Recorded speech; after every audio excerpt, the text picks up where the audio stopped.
I just didn't feel like, or I felt it was going to take me a lot more to get over my broken back than I had imagined. My physical condition had really dropped super low, because I was pretty much on the couch for 3 months. To get yourself back out of that, it's not like breaking an arm or a leg where you can still, you can do bits of training, you can be on your push bike and cycling and stuff. I was literally doing nothing for 3 months, so it was tough to go away from Cullum last year knowing that I'd kind of already let the championship slip away a tiny bit, because it was only going to be a 5-round championship as well.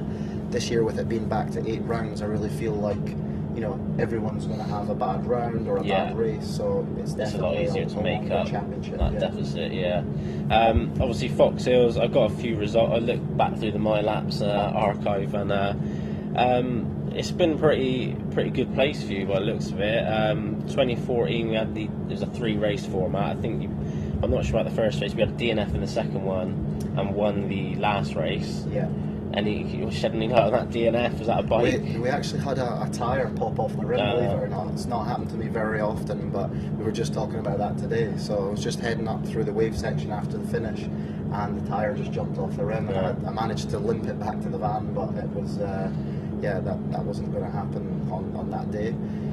But no, managed to back up with a win, as I did last year when I was here as well. I think I was about 13 something or something in the first race after losing my seat and my rear brake in the first moto. I come back to win the second race as well. So and it's 2015 you went 1-1, 2016 you went 1-1, 2019 you went 1-1. So obviously a bit of a fan of this place. I am. Do you know what it is? It's so strange, because when everyone asks me, you must like Foxhills, it's not one of those places that I drive down from Scotland on the 7-hour drive down and think, yes, we're going to Foxhills, this is my track of the year.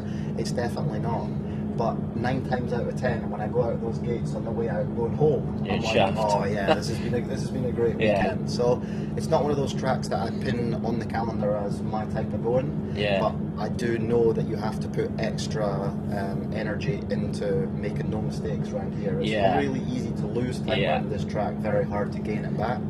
So starts are important, and consistent laps, qualifying is important here to get yourself a good gate position on the start. Favours the inside slightly.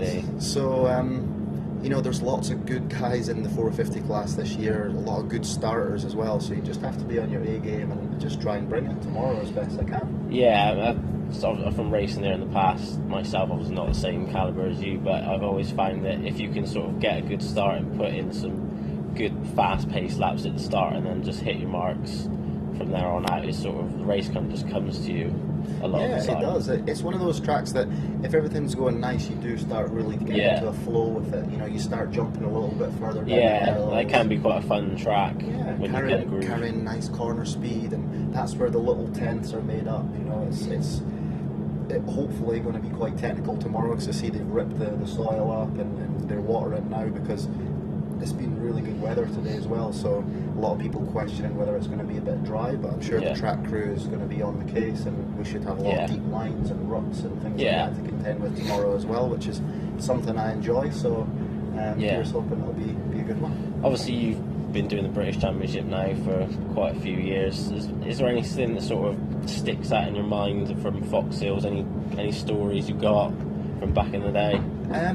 So probably 2 main ones is I was racing here, I think it was in 2006 or 2007, and actually was down at the bottom of one of the hills, and bad Brad Anderson sort of come up the inside of me and cleaned me out. Get that. He was trying to head up the hill, and he just couldn't work out what was happening.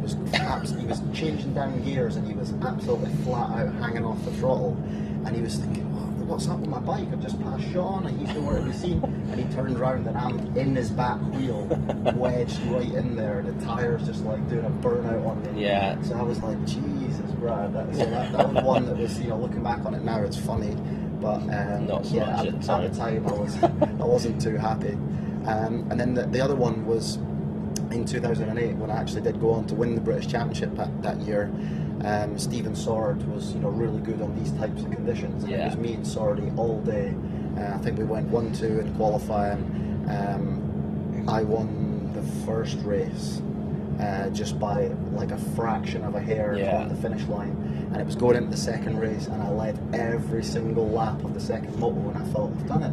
And I was coming just before you come along back through the valley. Yeah. I just went down the hill, and I thought, that's it. There's nowhere where you can pass me now. I've done it. I've won the overall, and I dropped it on the very last lap. Sorry, passed me, won the second moto, and won the overall with virtue of the better second race. So that one definitely stung hard. I wasn't a happy boy on the way home that weekend, even though it was the same amount of points, but I was second overall on the day. I just felt like this was his type of going. He always rode really good on the hard pack tracks in the Grand Prix, and I looked up to Steve for a long time when I was growing up. So to be battling him around here, somewhere where he would be actually really on it, I felt like I'd done the job, but just slipped up at the last minute. Little lapse of concentration right at the end. I thought you had it in the bag.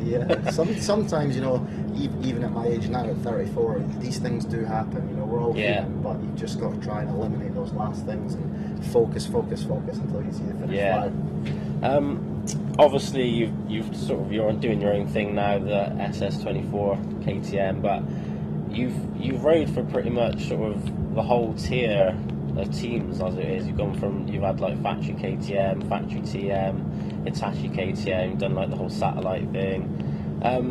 What's kind of the big difference? Obviously you rode factory KTM, that's kind of really the team to be on at the moment. What's really the biggest difference between that and say Hitachi KTM and now obviously doing things on your own? I would say it's probably just the amount of budget that they have to do stuff. It's the factory, so they really are just they have got their finger on the pulse with regard to everything. With the whatever they can get out of that engine, they have the knowledge of it. It's not like somebody else in the paddock is going to manage to get more horsepower or better horsepower in different areas of the engine. Because KTM has all of that knowledge. If you want something changed on the bike, they're willing to help and work with you. So it's probably just that. The bikes are really fresh, very consistent week after week.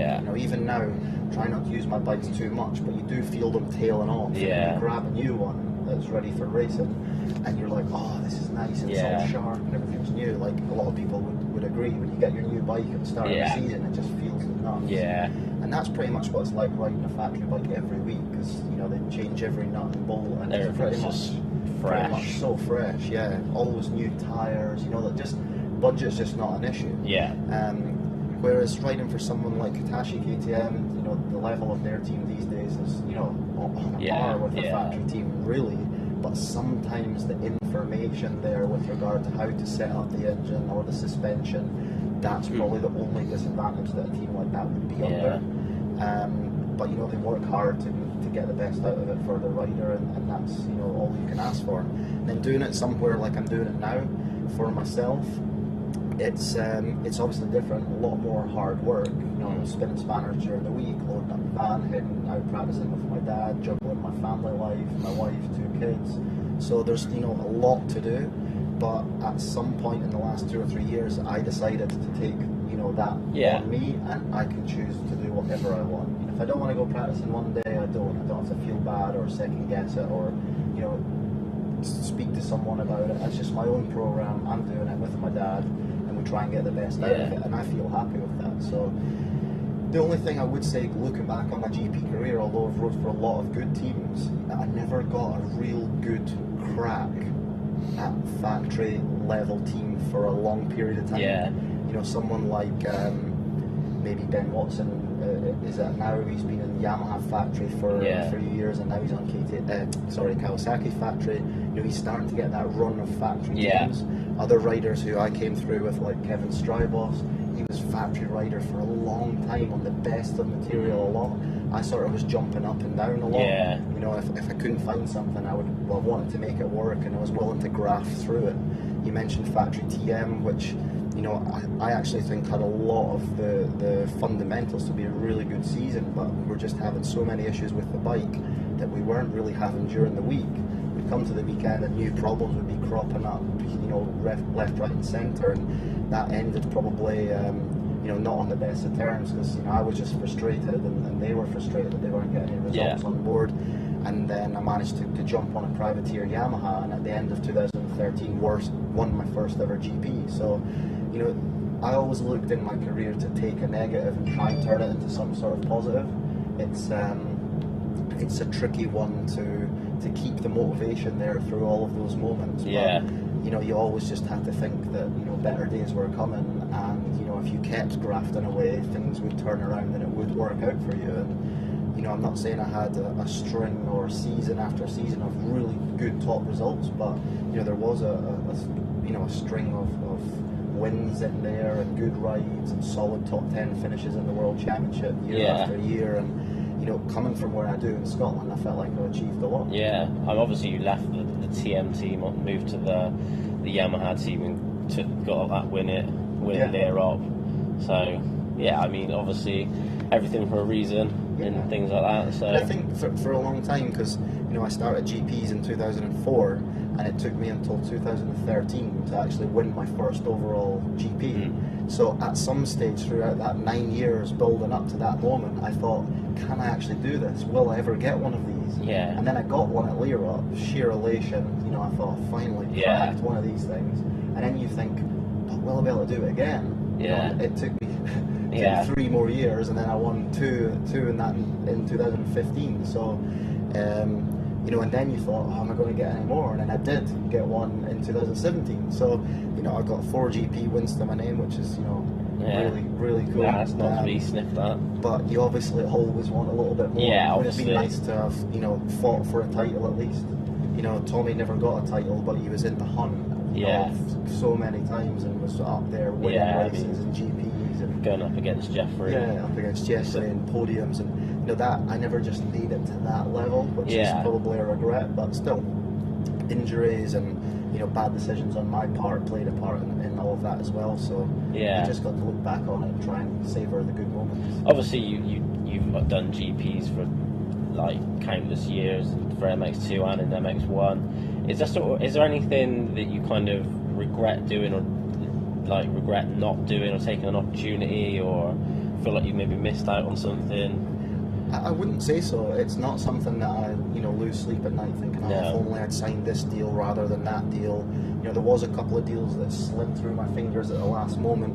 I was hoping to sign for Ice 1, KTM it was back. They were a Kawasaki team and then KTM team before they went to Husqvarna.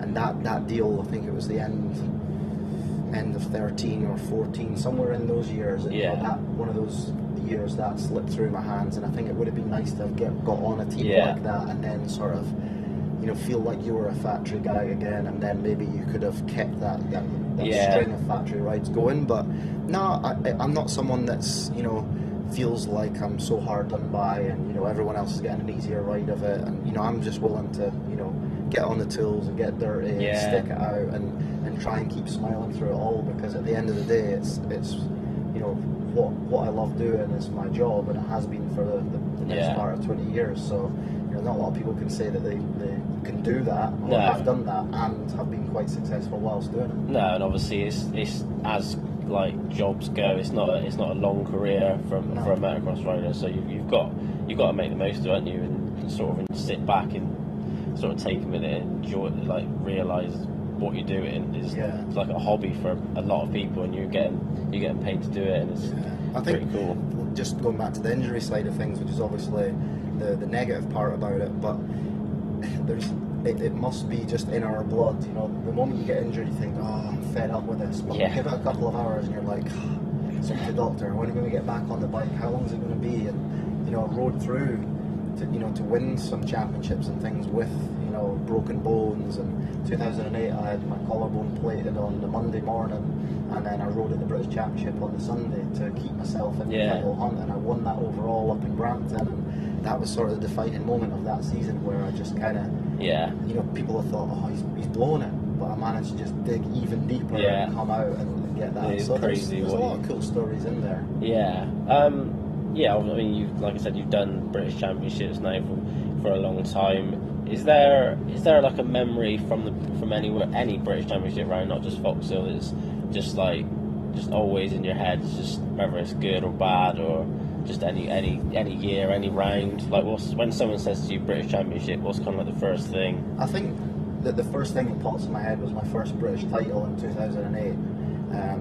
I'd come off a string of seasons, 5ths and 6ths and 7ths, and I got on the KTM at the beginning of 2008, and I just felt like I gelled with it so well. Yeah. First round of the British Championship, I think I went to DNF or something. We had a stone hit our fuel line in the second race. Yeah, right. And I dropped a race straight away, and I thought, God, we've blown it. I felt really that good.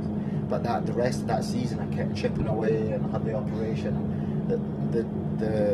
The feeling that I had when I crossed the finish line at Hoxton Park at the end of that season was just, another one of those moments where you thought, I never knew if I could actually do this. And at 21 years old, here I've cracked my first British title, and at that point I probably would have said, I want to go and win loads more of these. Yeah. I've won 2 more titles and felt like I've lost out on a few over the years, quite a lot of second places as well. But it was just, that was the coolest moment. Probably the most frustrating moment was in 2019 when I broke my hand at Blacksall in the start crash. Oh yeah. A couple of weeks later we were racing in Ireland, so I hadn't rode at all, let my hand heal up best as I could, and I come out all guns blazing, and I was leading both the races when we had 2 mechanical problems with my bike. And I headed home from that weekend having not scored any points at all, and just watched another championship sort of slide through my fingers. So that was definitely one of the days that that sticks out in my mind for being one of my worst days ever at British Championship, and the first title in 2008. Yeah, I've got a lot of nice pictures and stuff at home of that. So I mean, you've been at the British Championship now a long time. We've done like the 2 race format, then we went to the 3 race format with like the Super Pole, and back to the 2 race format. What's kind of been like the biggest change since you started doing it between now and then that you thought, that was a change for the better? I'm not sure. I'm not going to say there was anything good or really bad. Did you like the 3 race format? I did. I really enjoyed it. It sort of, there was an little bit more of element of risk. There was an extra race on the day. You had an extra start to get through.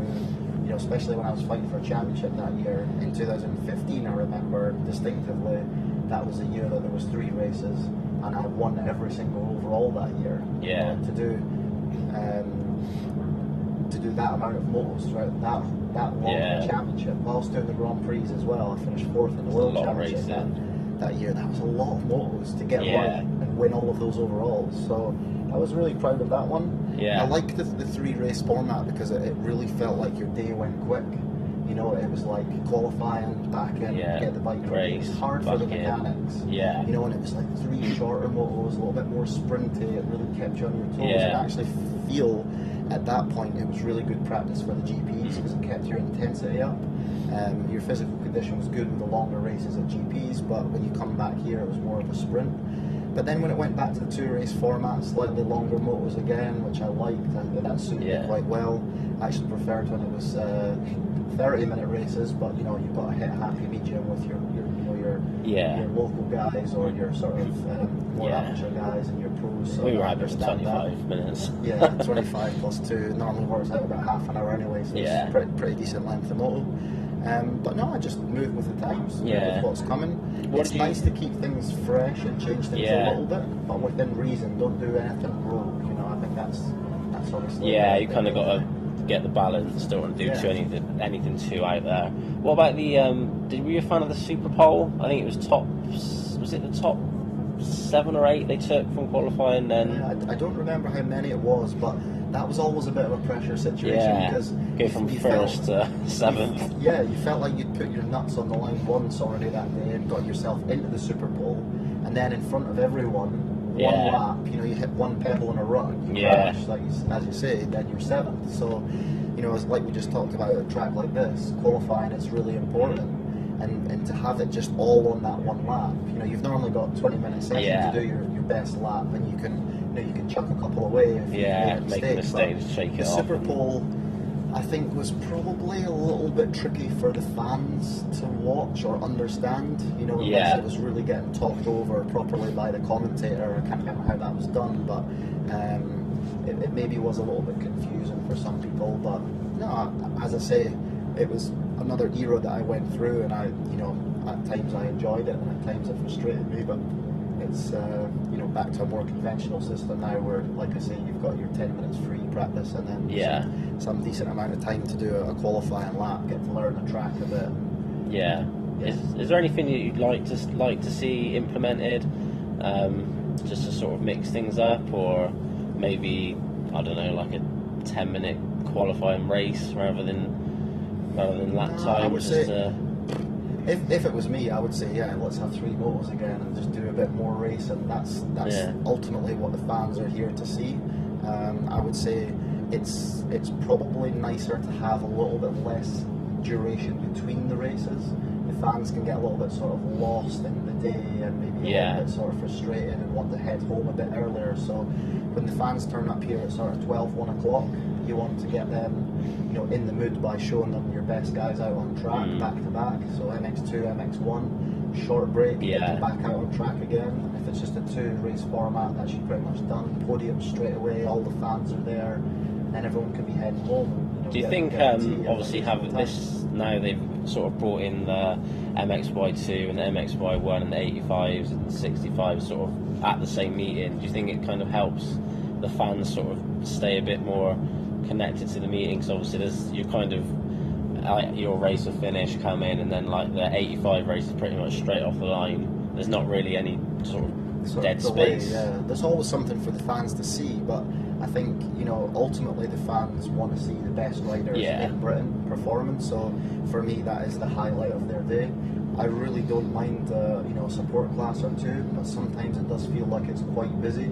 And if you're just a fan that's come off the street to watch it, you might not just really understand what's going on, what's this class, what's that class. Whereas if it's just MX1, MX2 and a support class of some sort, they can really get a bit more into it, a little bit less. I'm not saying that there's no action on the track, because there is constant action on the track, but like I was saying about, you want to see your best riders with a little bit less time between seeing them. So if they're out for their first race at sort of 12, 1 o'clock, and then you're back out again at 3, 4 o'clock, it's quite a big delay in the middle of the day, where there's only so many cheeseburgers and cans of coffee you can drink. Of course. Who would you say sort of been had the biggest impact on your career? Sort of, I know you're going to say your old man probably, but besides your old man, is there anything that you can sort of chalk up a bit of your success to, or?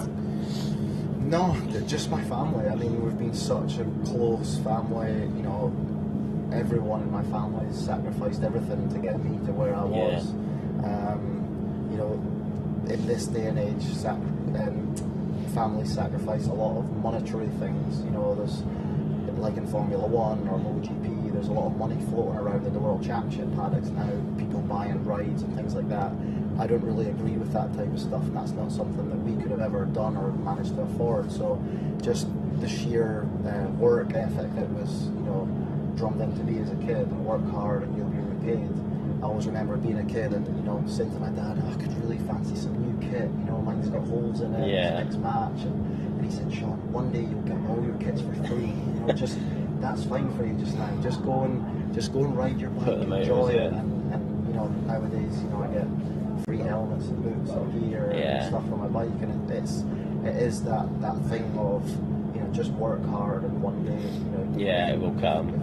If you're lucky enough and talented enough to make it and work hard at it, then it comes. So I don't think there's been anyone else that I've raced for, or I've been in a team like a coach or anyone like that would I could really say that helped me along the way. There's been a couple of trainers from home in Scotland, Kev Dwyer, he's definitely been a big influence on me understanding my body, knowing when to work hard and when to sort of tame it off and take it down and get ready for a weekend's racing. So there's been a lot of things along the way, stumbling blocks, but it's just putting that package together and finding everything that's right for me, because what I do doesn't work for somebody else as well. And I think motocross is moving with the times, and everyone's fit and everyone goes to the gym and everyone cycles and everyone watches what they're eating now. So it's becoming more of a science than just turn. Like everyone knows what to do, but it's trying to tailor it to what best suits your body, I suppose. So what about young Shaun Simpson ripping around on a 100. Who was kind of like your hero at the British or at the GP level or over in America? Was there someone that you like that was your guy? Yeah, I mean, I watched it because I started quite late. You know, I only started racing when I was 13. You know, obviously I had a bike since I was 4 and rode, you know, every week and weekend before that. But because my dad was racing, he sort of said, you know, just enjoy riding your bike. So I was at all the races, I watched the GPs. You know, obviously Everest was really good to watch. I really liked Marning Berverts. They had a big battle. I was a massive Sebastian Tortelli fan as well. Yeah. In the days when he was coming up through, and you know, was just a young prodigy in the 125 days.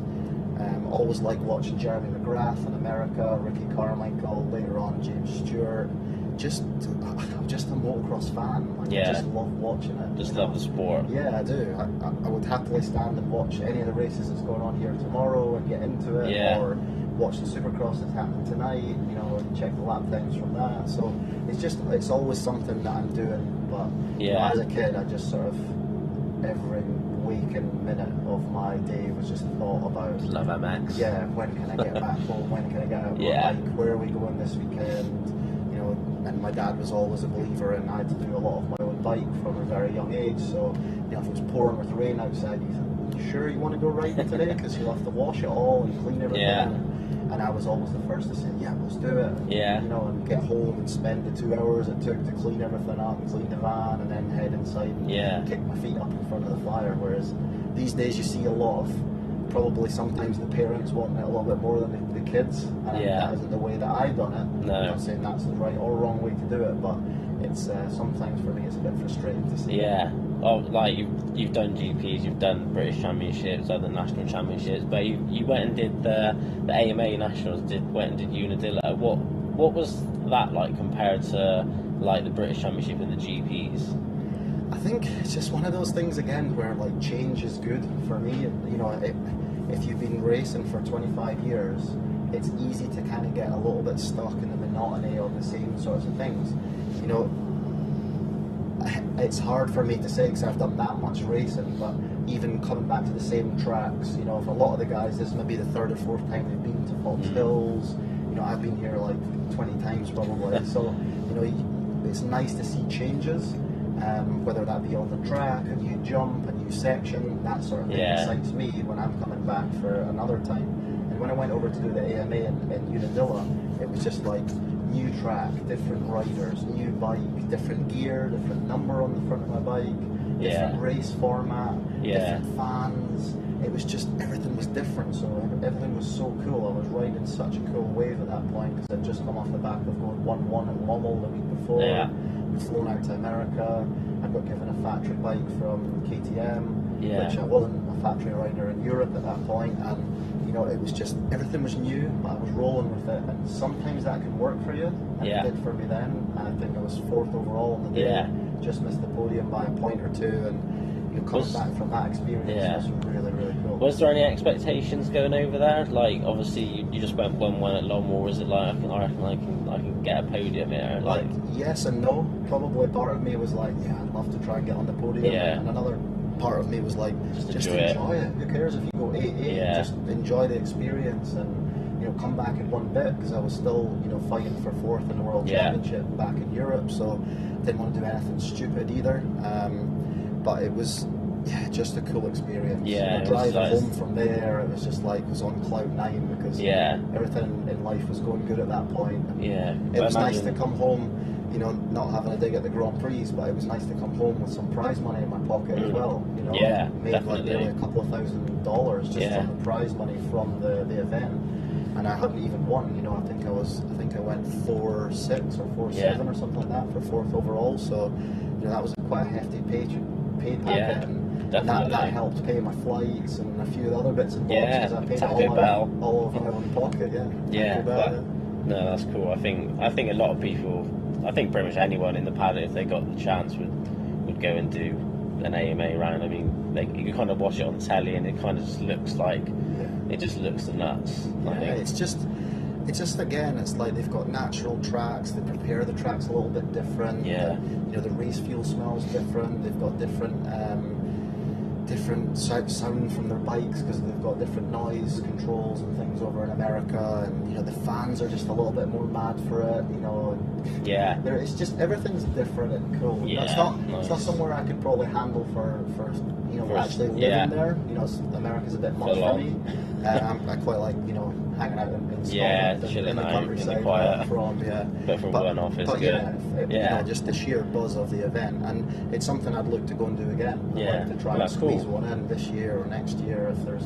I do have a bit more free time now because the World Championships always took up the majority of your race weekends. 18 rounds is a lot to fit in on top of a British Championship schedule, so there was always very little scope to try and ride in America, whereas this year I've got a bit more time. Yeah, cool. And sort of last thing, when it's kind of all said and done, you've hung the boots up for like that's it now, done with racing. How do you want people to remember Shaun Simpson? How would you like to be remembered?